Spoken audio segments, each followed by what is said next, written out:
It's Stevivors Friendly Fire Show, episode 228 for the midpoint of February 2023. I'm one of your co-hosts, Steve Wright. Joining me, Ben Salter. Hi, Ben. We're back. We're back How you again. going, Steve? Good. This isn't anything new now. We're 2 or 3 episodes into the new year at this point, so you can't keep falling back. Yeah. No, you can't. Well, what are we up to? Episode 228. So we can't pretend like we don't know what we're doing. It's been a long time, so we know what we're doing. You've set up your Google Nest, whatever fancy thing. So yeah, that's what's been happening. Yeah, and I think I do need to apologize because despite us knowing what we're doing, I don't. I think my audio was just trash fire last week, so I think I've fixed it. But feel free to continue to tell me in messages that I sound like garbage, or maybe I sound fine and people are just telling me that I just talk a lot of garbage, which is also a possibility. Both true, but you sound fine to me, so I don't know. Fix it in post. That's what I always say. Last week's episode was kind of a catch-up of stuff. The next couple of weeks, busy, including this episode, because games are happening. Things are happening. We did say last week that we're going to be talking about Hogwarts Legacy this week. We're not going to do that because Nintendo came out and said, we're going to release a bunch of stuff. Like right now, they did the Shadow Drop. Not the game that we thought they were going to Shadow Drop, but a bunch of other stuff. And the big one that I've been waiting for. There was one game that I wanted more than GoldenEye, which we did eventually get, of course. Metroid Prime Remastered. It's finally here. I feel like this game's been rumored for 3-4 years. They've been talking about it for ages. Almost as long as we've been expecting Metroid Prime 4, I would say. So at least you got one of them. I don't know where that is. So I played a fair bit. I don't think you've played it. It's Metroid Prime, I would say, is probably my favorite game of all time. It's certainly top 3. It's great. It's my favorite of the trilogy. There's nothing else like this, really.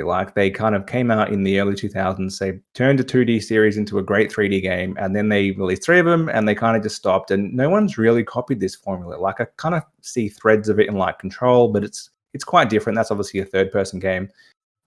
It really took that 2D Metroidvania style of you need to kind of explore, and it's quite linear pathways through this world and different kind of areas. Unlock new abilities and then kind of remember where to go and backtrack. A lot of games have done that, but even more recent ones like Hollow Knight that have followed that have gone back to 2D. So we haven't really had this style, and it holds up amazingly well. It's good. And it's a proper remaster. So Nintendo don't really do remasters. They normally do, here's the same old game that you've bought 4 times already, and it's the same thing. We've maybe up-resed it, as we saw with the Super Mario 3D All-Stars collection, and it's still pretty good, so go ahead and play it. That's normally what they do. They've done the 3 Zelda games, which they've just called HD. Yeah. And they've had, they're, again, up-resed, maybe a higher frame rate, can't even remember, slightly different controls. The old texture change, not a huge improvement, but they still kind of hold up pretty well. And either here are wiggle controls or here are not wiggle controls, depending on the game and what we're talking about. Yeah. Yeah. I mean, in the case of Skyward Sword, they took out the wiggle controls, so great. And yeah, that's a good point for this one. So Metroid Prime obviously released on GameCube. It was released back in the era of a single stick shooter. And we should say, if you haven't played Prime, it looks like, if you just watch someone play this, it will look like a shooter. Because, I mean, you've got an arm cannon, basically. That's Samus's main thing. It's not really a shooter. You're shooting a bunch of stuff. You spend a lot of time shooting, but it's more of a puzzle exploration game. You spend a lot of, there's first-person 3D platforming in this, which rare. Very few games have that. And you need to figure out how to get through places. You need to kind of determine if you can get somewhere with what you currently have available, or if that's a future unlock. And you kind of quickly, the more you play, you figure that type of stuff out. But that's pretty rare. And so, yeah, obviously that single stick style just breaks your brain, as we had with GoldenEye recently. So they've added in proper dual stick controls. That's the default. Works really well. Until now, the only way to kind of play like that was the Wii version of this, which came out in 2009. And it was kind of a dual stick system. But the second stick was the Wiimote. So pointer controls. That is still here if you want to play like that. It's not as good as the Wii, because obviously the Wii had the light bar thing and a direct pointer, not motion gyro. I wouldn't play like that. That's insane. It plays properly to your brain for the first time ever. And beyond that, it looks really good. So it looks, the best thing I could say about it is it looks how your brain remembers it. So I always remember Metroid Prime looking amazing. I played for 20 minutes when I was a kid, just kind of jumping in and out of the water and watching the water drip down Samus's visor in first person, which I hadn't really seen before at that time. I was like, wow, so realistic. If you want to play that now, it's probably like some blue splodges just on the screen on your CRT and SD. But they've like recaptured it, totally redone stuff like that. It's all still here as you remember it, but better, if that makes sense. It's how you actually remember it, is what it actually looks like now. If you look at any comparison, probably doesn't do it justice looking at a compressed video, but you see what the GameCube version of all these levels actually look like. And they've kind of remade them how they should have looked. And it's like full-on texture remake. So they've called it Metroid Prime Remastered. I don't want to get bogged down in the what's a remake, what's a remaster debate. I feel like we have that every week on this show. This is a remaster, though. It's the underlying game is the same thing. It's what you played on GameCube. Great game. The visuals totally redone, like the whole world, and that's what surprises me. It's not just a couple of characters have been updated. It's everything. All the environments look new. Probably the best looking game on Switch. Certainly the best looking game I played on the OLED screen, playing in handheld mode. But even on TV, like it looks like maybe not as like a Series X PS5 current gen game, but it's certainly like a PS4 level current gen game, which is, I don't think I've really seen that on Switch. And coming off like Pokemon, which performs so poorly, it runs a locked 60 frames. And I don't think it's 1080p the whole time. Maybe it's dynamic res, like 900 to 1080. I'm not entirely sure. We'll let Digital Foundry figure that out for us, but it looks good. So that's the main thing. So it's not just a HD texture pack. It's fully remade. I think Retro Studios did this themselves, maybe with the help of another studio, which is also rare. They've done like a Blue Point Games level remaster. And so it's up there with like your Demon Souls. It's that level of quality. Your Last of Us Part 1, your Dead Space. I think it's in that group of quality remasters. Yeah. Well, and like you've said so many things that are like, I want to like jump in.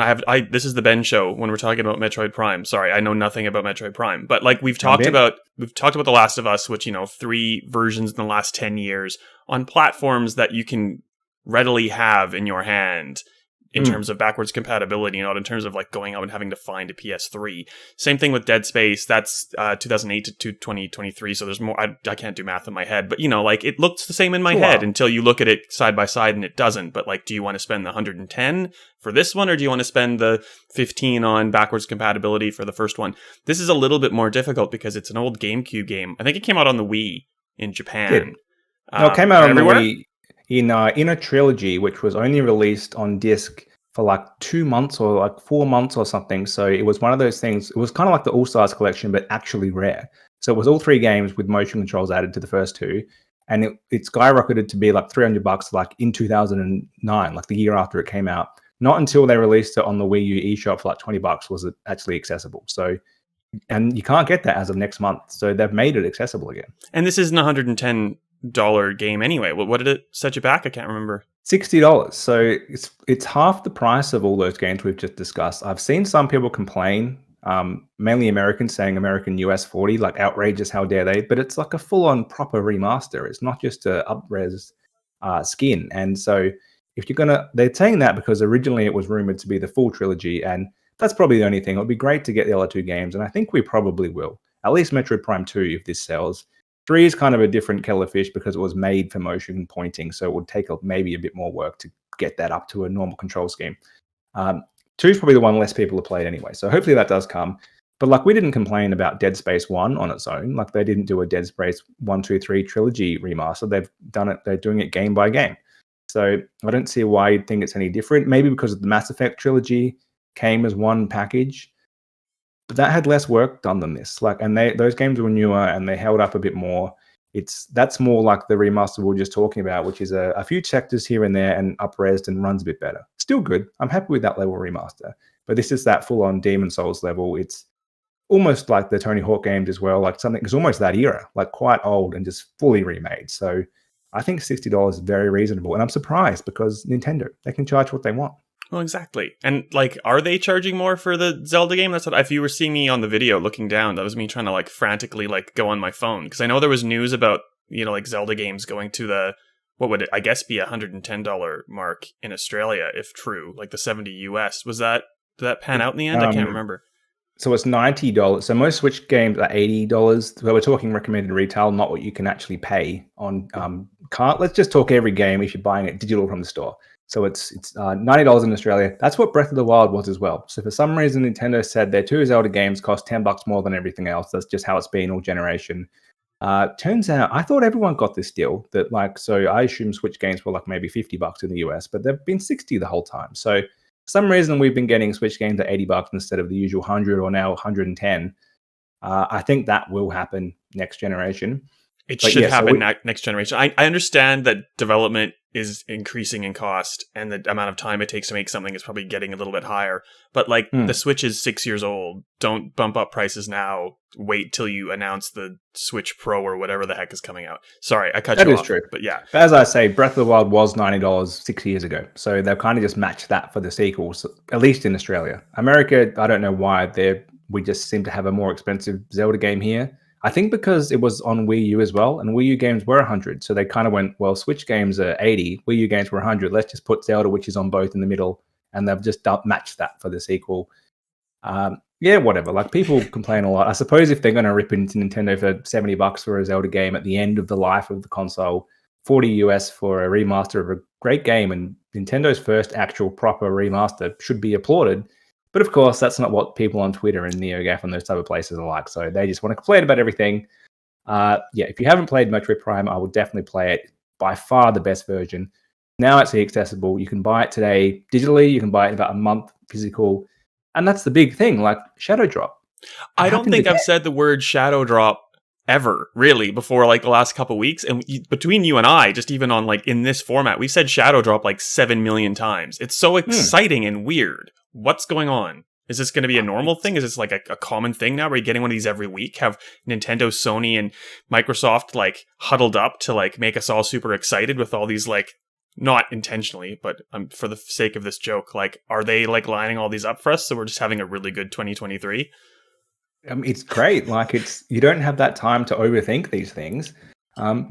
Also, like the fact that both, so Nintendo and Xbox both did their like showcase for the start of the year. And they're pretty clear that this is like first, like up until July max release dates.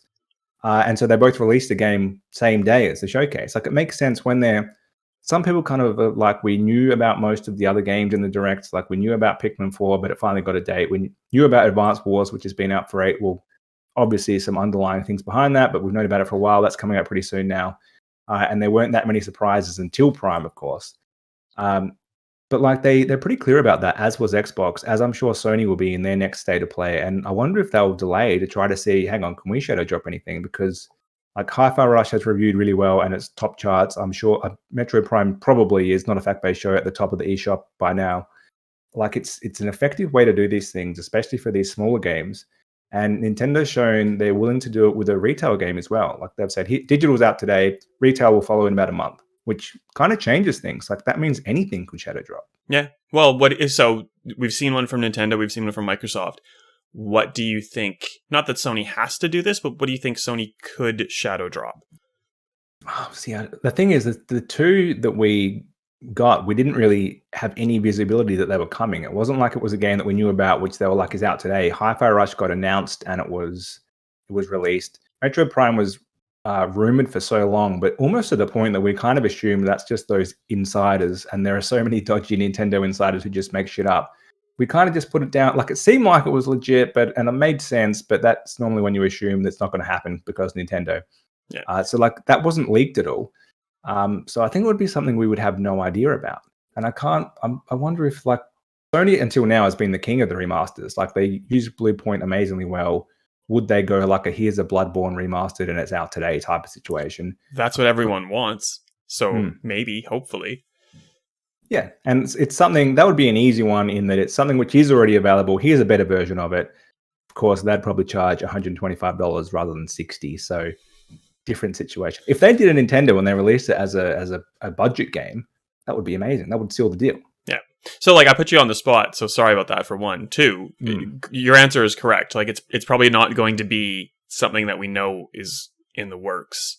So it could be like, and I don't know, like there's been reports that Sony's had to drop its forecast for VR2 sales because, one, it's like $1,000 here, and two, there's a recession or a fake recession or whatever the heck is happening economy-wise. So, maybe people aren't willing to drop so much money. But, like, that would be a good Shadow Drop opportunity. Like, here's not a VR game that's sitting on a PC platform that you can already get, but on PS VR 2. Like, here's a exclusive VR game that you didn't know was coming, and hopefully this sweetens the pot so you want to get VR too.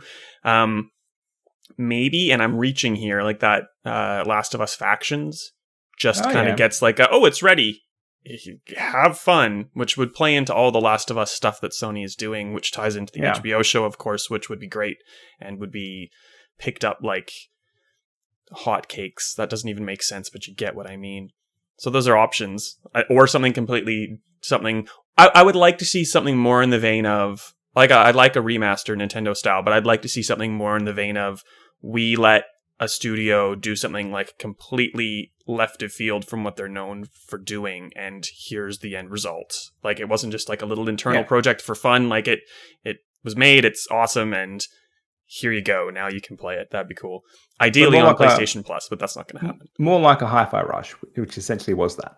Yeah, exactly that. But they might though, if they pretty much said we're not going to release, our first party big AAA games on PlayStation Plus. But if they did a Hi-Fi Rush digital only style game, maybe they would.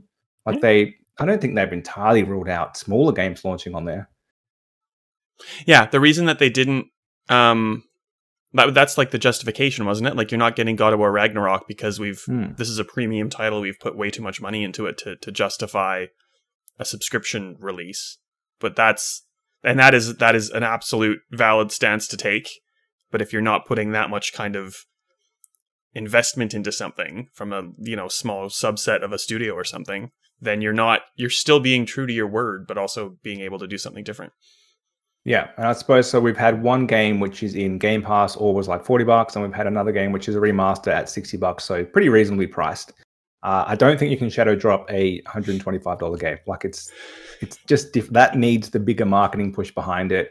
We're not going to ever get that level. The same reason I don't think Nintendo would come out with actually Breath of the Wild or whatever it's called, Tears of the Kingdom is out today. Like no one's going to do it on a risky, like something that's too important. It's going to be on a smaller scale. Something old, something a little bit left of field, which is also cool because that's how those games get more of a spotlight. I mean, I've now shelved, I have such a backlog and I have so many games that I'm nearly finished or partway through. And I've kind of just stopped everything to play Prime because it's like I've been waiting for so long. It's so good. And everything else, you know what? You're going to have to wait. I'm halfway through GoldenEye and bloody 00 Agent to get the achievements. And man, that's tough. The Switch version has the emulator has the rewind so you can cheat. Oh, yeah. The Xbox doesn't have that. So, but anyway, I've had to shelve that because something better's come along. So I'm looking forward to what's next. Yeah, spoiled for choice. I don't feel bad for you, Ben. And on that vein, because this has been pretty much the Ben show, and you're gonna lead the conversation when we get back to Nintendo, I'm gonna intercut for a bit and talk about Star Trek Picard. Yeah. So let's do it. Or people will just skip past this and go straight back to the Nintendo news. Please don't, especially if you're a Star Trek fan. I basically harassed CBS to get screeners for Star Trek Picard season 3. Not really. I was meant to get them and something didn't work, and they were all like, "Why are you talking to us? You should already be watching them." And I'm like, "But I don't have them." And I was having if I got them when I was in Adelaide with you, Ben, I'm telling you now, you would have had to watch Star Trek Picard with me. There would not have been a discussion. It would have just had to have happened like that. Luckily, it didn't for you. Unluckily for me, I had to wait a little bit longer than other people, but I absolutely got to watch 6 episodes of a 10 episode arc way ahead of time. It comes out on the 17th here in Australia, that being episode 1, now on Paramount Plus and Amazon Prime Video. So if you have one or the other subscription, you are in a much better place than you could have been a week ago, depending on what's sitting in your library. It is a Star Trek The Next Generation sequel with the full cast instead of being its own weird, dystopian future sort of connected to Picard, not really connected to Star Trek. It's Star Trek for once. They finally, after 2 seasons of kind of garbage TV, decided that, all the stuff that the fans have been asking for and wanting, like a Star Trek show that takes place on a Starfleet ship in space and not in the past in LA on the ground. Like everything that you want is absolutely happening. It's a really huge hit of nostalgia, but not in like a Rise of Skywalker kind of way where it doesn't really fit. Like everything is for a purpose and a reason, and invokes something from the past, but also is like progressing the plot forward. It's just a really nice warm blanket that if you're a Star Trek fan, you can wrap yourself up in and just like I melted. It's like I had really high highs. I was crying most of the time. It was quite probably distressing for my husband, who was like enjoying it, but like looking at me on the couch, kind of like side eye, being like, "Are you okay? Do we need to pause this? Is something wrong?" It's just really, really good, and I'm trying to talk about it without saying anything about the plot, because just get into it yourself. I doubt you have any questions. I know you were taking a drink, so that was why you muted your mic, but like literally you just muted your mic because like I'm done here for a bit. No, that was I don't have anything to add. Just, it sounds like you've had the same reaction to Picard that I had to Metroid Prime release. So we've had good times with Blast from the Past, basically, over the last few days. So yeah, essentially we just want to be back doing the things we loved like 20 years ago. Forget this new stuff. Well, without spoiling a lot of stuff, there's been a lot of marketing saying, you know, like they're kind of like prepping for the next generation, and they absolutely are.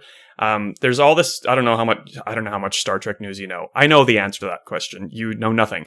Not in a bad way.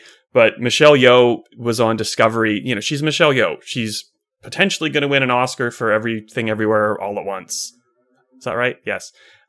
She's an amazingly talented actor. She did great work on Discovery, but like her character was garbage. And they're like, oh, well, we're going to bring her back for this like Section 31 show, which is like the evil spy faction of like Starfleet. So it's not like hopeful, optimistic, utopian, like what Star Trek is. It's like secret agent, covert ops. Like, I don't want any of that. So if Terry Matalas, who did 12 Monkeys and has done Picard, if he gets his way, he's going to make some sort of like Star Trek kind of like taking place after what Picard is setting out, with like legacy characters so they could explore Deep Space Nine or Voyager or the Next Generation with some of the characters that have been created for Picard, or, you know, like using the just huge pool of characters who are still kind of around in the world. Like, do that instead. Don't do weird subvert covert ops garbage. Do like Star Trek on a ship in space being fun. Thank you. End of rant. I think the people have got it. Let's get back to video games. Back to talking about things that we love from the past. Nintendo's other shadow drop was a bunch of Game Boy games announced, which is probably not that surprising, in that kind of once a year they add something to their Switch Online kind of virtual console replacement. And Game Boy was the obvious next one. I thought they were going to do, when they showed that like old school 90s gray brick thing, I thought it was going to be Game Boy only, like original Game Boy, not even including Game Boy Color, even though they're the same platform-ish. But then they didn't actually say Game Boy Color. They just kind of showed like a few, like Wario Land 3 was a Game Boy Color only game, and that's in there. So it's all one thing. That's how Nintendo consider it. That's good. And then they actually surprised me, and they said Game Boy Advance as well, but that's in the Online Plus add-on, whatever the other tier is called. I can't remember. Expansion pack. That's it. Some weird Nintendo like it's name. A physical thing that has to plug into your Nintendo Online subscription. An expansion pack to a subscription, whatever. And I think we'd probably agree that that one, because it doubles the cost, has been a bit lacking in content. Like, it's just got like 12 Nintendo 64 games in there and the DLC for Mario Kart, and it's okay. And like, GoldenEye now, cost. But also, and GoldenEye, because you can't buy it. That's the only way to play it, unless you have Rare Replay. So I would buy that digitally, because who knows? Anyway, that's our hot tip. We've had that most episodes.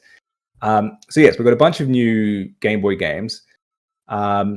It's a decent catalog, but probably not enough. Like, there's, I think, 8 or 9 Game Boy Color games, and there's only 6 Game Boy Advance games. So they love a good old drip feed, does Nintendo. And I think they'll probably add like 3 Game Boy games a month and maybe 1 GBA game. I'm not sure how familiar you are with these libraries. Like, the Game Boy is massive. Yeah, I had a Game Boy, but like I can't look back and think of like what you'd play. I owned an NES. I had access to an SNES at a friend's house, like most after school days. My cousins had an N64 and a GameCube, which I had less access to. But like I can look back on all of those consoles and think of a couple good games that I'd be like, ooh, like I either just really had a good time enjoying that, or like there was like 4 of us and we were playing Mario Kart and that was the best. Like, I remember sitting and playing the Batman animated series Game Boy game, like to and from like big hockey road trips out in like rural Saskatchewan, but like I wouldn't ever feel the need to replay that game. And I can't think of any Game Boy games that I'm like, ooh, I simply must have that. Do you have any? I think so. It's kind of weird. So like Game Boy has, because it was out for like 10 years, right? So there's so many games on it, like thousands. And it was the only platform that was successful for ages. So there's heaps there. Games like Batman that you just mentioned are never going to be released on here because of licensing. So there's a bunch which you just ruled out. And it's probably, you're right, they're probably a bit too dated. Besides like, so Mario Land, whatever, 2, I think, is there. That's a good game. It's like very early 90s, or even, early 90s it would have been. Like full-on black and white style. So we should mention you do have the option, and I would go in and change this. It's in the menu of the Game Boy app. If you want to play with that like original Game Boy like green hue, which is gross. Oh, Or you can play in the Game Boy Pocket like actual grayscale black and white, which I think looks nicer if that's how you want to play it. Or you can play with the Game Boy Color filter. So Game Boy Color was kind of like a mid-gen refresh, I suppose, or late-gen refresh. And it did have the ability to add color to all previous games. It just kind of guessed the color palette. And you could actually change that when you played a game. So that's how you could get Mario wearing like pink overalls or whatever. And then there were obviously games which actually for Game Boy Color, which put the proper colors in. So you can choose which you play on. You may as well play color, I think. But yeah, there's not that much I would play from the Game Boy library. I think they'll add way more to that just because it's so vast. yeah. GBA, there's quite a lot, and those games hold up quite well in the same way that SNES games hold up. Like it was kind of the last era of 2D gaming, so it was when they were pretty well on top of it, and they're all quality. The problem is the GBA only lasted like 3 years before the DS came around, and if you recall that like Reggie with his like My Body Is Ready, that's where that came from. Like there was somewhere in that E3, and he pulled out like the hideous DS from his pocket, the prototype, and they were very much like, we're not giving up on Game Boy Advance. Like it's going to be a third thing. They were totally giving up on it. It was like they were just unsure. They didn't want to take the risk. And then GBA kind of died pretty quick. So it only had like maybe 4 years on the market. Some of that overlap. So there's not that many new games. So there are 4 like Mario games on Game Boy Advance, and they're all ports. So they're already on Switch Online. Like you can already get Super Mario World. You can already get Yoshi's Island. And they were all on Game Boy Advance. And it was amazing at the time to play that in a handheld. In the same way that it's kind of amazing to play a bunch of games on Switch in handheld mode in 2017. But it's like, do they just release them again? Yeah. Or do they, like, that's the problem. GBA doesn't have that many new games. What it does have there now is Minish Cap. That's a good Zelda game made by Capcom, weirdly. It's probably the only one, I think. There's Mario's Superstar Saga if you're into RPGs. That's not my boat, but it's pretty good if you're into that. And that's kind of what GBA did have. It had a bunch of good RPGs. So I think that's where they'll come from. They still look pretty good. They look a lot better on like the OLED Switch screen than on your like 65-inch TV. Well, that's what I was going to ask. Like I've been playing, I think like Persona 4 Golden on Vita was like my first PlayStation trophy ever. I love that game. Wow. And I've played Persona 5, which is like the same franchise, obviously, but like moving from a portable handheld to a proper console on a TV game, and you can tell the difference. And then like now that Persona 4 is on Game Pass and stuff, I've been playing it again, and it feels like a portable game on my TV, which is weird. Which is maybe what Pokemon is happening with Pokemon, but like this is exactly that. How do these little portable games that are supposed to be like a teeny little square in front of you with the weird green hue, I should add. That's how you're supposed to play classic Game Boy. Okay. Yeah, that's the one. With the weird, with the stupid light that you had to put on top of it because you couldn't see in the dark, and it really just illuminated the corners of the screen, so you couldn't see the... Anyway, how do they play on a TV? Well, that's a good point, actually. These games were not meant to be played with a backlight. Like, the kids these days don't understand. You had to, like, angle the light in your room or the sun, I guess, outside to get, like, visibility on the screen. And this was up until even the first GBA didn't have a backlight. It was, like, a late one. The SP added it in. And, like, but if you had too much light, it blinded it. And so you couldn't see anything. Like, these games are meant to be tough. I had the light, like, little... I don't think it was first party. I think it was just, like, a third party, whatever. I had, like, the light one, which didn't really work. And then I had one that was supposed to magnify the screen. But, you know, didn't really work either. But, yeah, there were a lot of shitty accessories back in the day. But to answer your question, I think they look pretty good on, like, in handheld mode. On your screen, yeah, they're blown up. It depends how big your TV is, I suppose. But, yeah, they do look quite blown up. They're pretty crisp, though. But I guess they're quite pixel-based games. There is an option to play with a smaller screen, so that's in the setting, and it kind of shrinks it down a fair bit. I suppose if you were playing in handheld mode, it kind of shrinks it to almost what the screen size was, maybe just a little bit bigger. I don't really think I don't know why you do that to yourself, though. Like, why? We're thinking back nostalgically about this horrible experience, but like, why would you want to recreate it if you don't have to? Yeah, they're definitely very playable. So the main thing is really, I think there's a few missing. I think that they should have added, and they're obviously saving some of the big hitters. They've got like a Metroid in there, there's a Mario in there, there's a Zelda in there. The main things you'd expect. I am surprised that there's no Pokemon at all, considering that Violet and Scarlet run so poorly and yet still smashing records. People don't care. They just want to play Pokemon. There are so many across the whole Game Boy range. There's like 1 million Pokemon games. They didn't release any mainline ones. Like, even if you're going to start with Red Blue, I would have loved it, which they did release on the 3DS. I would have loved it. They just went the remakes, which were GBA games. They're obviously saving them. And the other missing one is Metroid Fusion. Considering that came out same day as Metroid Prime, and that just launched, would have made sense to me to throw that in there as well. I only played that. I think I spoke about it on the podcast like a few months, maybe a year ago after Metroid Dread. Actually got a Game Boy Advance with a modded backlit screen so I could see it. And I played that cart, which I bought in 2002, but I was too much of a noob back then to actually get through it. This time I played it. Great game. They did show it in the sizzle reel, so it will get released, but it's not there yet.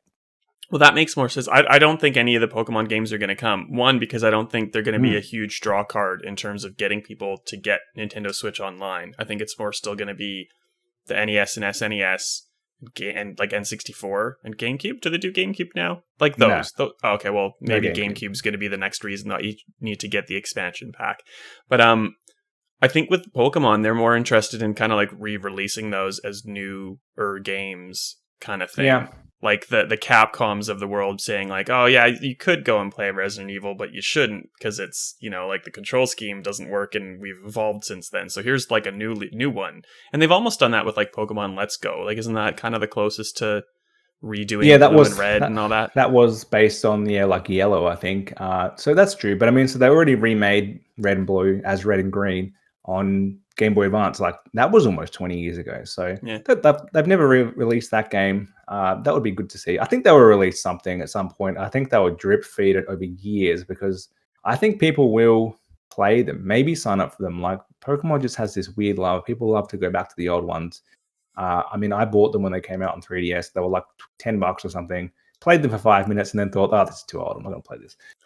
But like, you think you want to play it. And that's the thing. But so, yeah, I would prefer the Game Boy Advance games over the original Game Boy ones because I played those originals so much. GBA ones, there's good stuff there, and they hold up a little bit better. So, yeah, I think they'll do it. Yeah, well, time will tell, and you can tell me I was completely wrong about Pokemon, or you can tell me that you've smashed Fusion, which I would be happier to hear, to be honest, because that's a good news story. Anyway. Well, so with all these games, my question for you is, you're away next week. I'm away as well, actually, and I wasn't going to take my Switch with me because I always figure on like work trips, I don't really have time to play it. By the time you get back to the hotel, we're like, I can't be bothered. But now there's so much to play, I think that I probably will. Like, I need to take Metroid with me. Probably won't play the Game Boy games, but a couple of them are good pick up and play 10-minute type of things. I'm more interested if this is enough for you to take a Switch with you, because you're normally I'm going to lug an Xbox around with me type of guy. The Switch is a much more portable system and better suited for this type of thing. Well, I like an Xbox with me so I can also have like Netflix and all the video apps that I can just connect to a TV wherever I am. I am going to take a Switch with me, but not for the reasons that you're getting at. But I can't tell you the reasons that I am for real. But you'll see that in a week or two, maybe. So yeah, like I will, and maybe I'll dabble in some of these. But like I don't know. There's so much forward facing stuff coming at us, or like that's just been released. Like, it's just the backlog does not have space at this point. Yeah, and I mean, that Direct was looking back a lot, way more than Nintendo normally does in terms of old games coming out again. And I think that probably is our biggest sign yet that a new console is not too far away. Like, it kind of feels like they're ending with Zelda as the big new thing. Saving the good stuff. Yeah, and it's better than their last few consoles. Like, the last year of Wii U was just no releases at all. The last year of even like the GameCube, similar. It had like a year until the Wii of just nothing. Like, they're holding over the good stuff. I think it makes sense. Like, this is a really popular console. people will buy these old games. Like they've got Kirby coming out, which was a Wii game. They've got a Bait and Kados remasters coming out, which is GameCube again. That's why I don't think they're going to do GameCube online. Like they can remaster them and sell them to you again. What else do they have? Advance Wars obviously was Game Boy Advance. Like they're digging into their back catalog a bit more than they have done previously. So really does feel like this is the end over the next 12 months potentially. Maybe not this year, but maybe early next year is when the new console launches. And they've actually got a plan this time. The last few consoles have just kind of let it die and just pushed everything out. It kind of feels like this time they're like, let's release some of our older stuff, give it new life. People love that. They haven't done it that much. And if they actually do proper backward compatibility, it wasn't really a thing when the Switch launched in 2017. Like the PS4 and the Xbox One when they launched weren't backwards compatible at all. It was just kind of not really expected. This time it's the norm. So I feel like whatever comes next has to play all this stuff. So it's fine to re-release this stuff. Yeah. And yeah, it definitely feels like we're moving towards the end, which is good news. Yes, and on that note, we should move to the end. We are here in your ears next week, but not, as Ben was saying, physically here. But that's okay because there's a backlog of games and a backlog of stuff we need to talk about. So we're going to chat all things Hogwarts Legacy while we're technically away. You've had a week and a bit to play it as the reader. So have I. Ben's had maybe an extra week on top of us. So I'll be pelting you with questions. Perhaps, we'll jump right into potentially. Okay, well, good. Anything you want to plug before we get out of here? That's it. I think let's leave it there, and we'll see you next week for Hogwarts Legacy. Bye.